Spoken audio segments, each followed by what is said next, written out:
Teachers recruitment போர்டிலிருந்து அஃபிஷியலாக என்ன announcement கொடுத்துருக்காங்க அப்படிங்கிறத டீட்டெயிலாக பார்க்கலாம். டீச்சர்ஸ் ரெக்ரூட்மெண்ட் போர்டிலிருந்து இந்த ஆண்டிற்கான பாலிடெக்னிக் விரிவுரையாளர் தேர்வு மற்றும் engineering arts and science assistant professor காலிப்பணியிடங்களுக்கான அறிவிப்பு இவை அனைத்துமே மிக விரைவில் வெளியிடப்படும் அப்படிங்கிறத அமைச்சர் அறிவிச்சிருந்தாங்க. இப்போ டெட் தகுதி தேர்வானது நடைபெற்று வருது. இந்த டெட் தகுதி தேர்வில் தேர்ச்சி பெறாத 1747 ஆசிரியர்கள் பணி நீக்கம் செய்யப்பட முடிவு உள்ளது. ஒன்றிய அரசின் கட்டாய இலவச கல்வியின்படி அரசு மற்றும் அரசு நிதியுதவி பெறும் பள்ளிகளில் பணியாற்றி வரக்கூடிய ஆசிரியர்கள் கண்டிப்பாக டெட் தேர்வில் தேர்ச்சி பெற்றிருக்க வேண்டும்.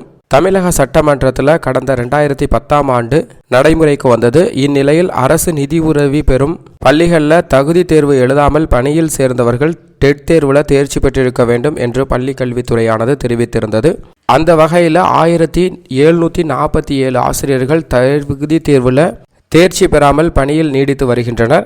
அவர்களை பணி நீக்கம் செய்வது குறித்து கல்வித்துறை ஆய்வு செய்து வருகிறது. 1 முதல் 8ஆம் வகுப்பு வரை உள்ள தொடக்க நடுநிலை பள்ளிகளில் பணியாற்றி வரக்கூடிய இடைநிலை ஆசிரியர்கள் மற்றும் பட்டதாரி ஆசிரியர்கள் ஆகஸ்ட் 2010ற்கு பிறகு பணி நியமனம் செய்யப்பட்டிருந்தால் அவர்கள் தகுதி தேர்வில் தேர்ச்சி அடைய வேண்டும் என்பது கட்டாயமாக்கப்பட்டிருக்கு. இதனால் தமிழகத்தில் கண்டறியப்பட்ட 1747 ஆசிரியர்கள் டெட் தேர்வில் தேர்ச்சி அடையவில்லை. தற்போது இவர்கள் 32 மாவட்டங்களில் பணியாற்றி வருகிறார்கள். இவர்கள் அனைவரும் அரசு ஊதியம் பெறுபவர்களாக இருக்கிறார்கள்.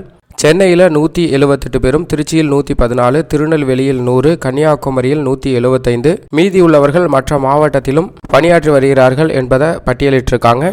நீதிமன்ற தீர்ப்பின் அடிப்படையில் இவர்கள் பணி நீக்கம் செய்வது குறித்து ஆலோசித்து முடிவு எடுக்கப்படும் என்பதை பள்ளி கல்வித்துறை முதன்மை செயலர் அறிவிச்சிருக்காங்க.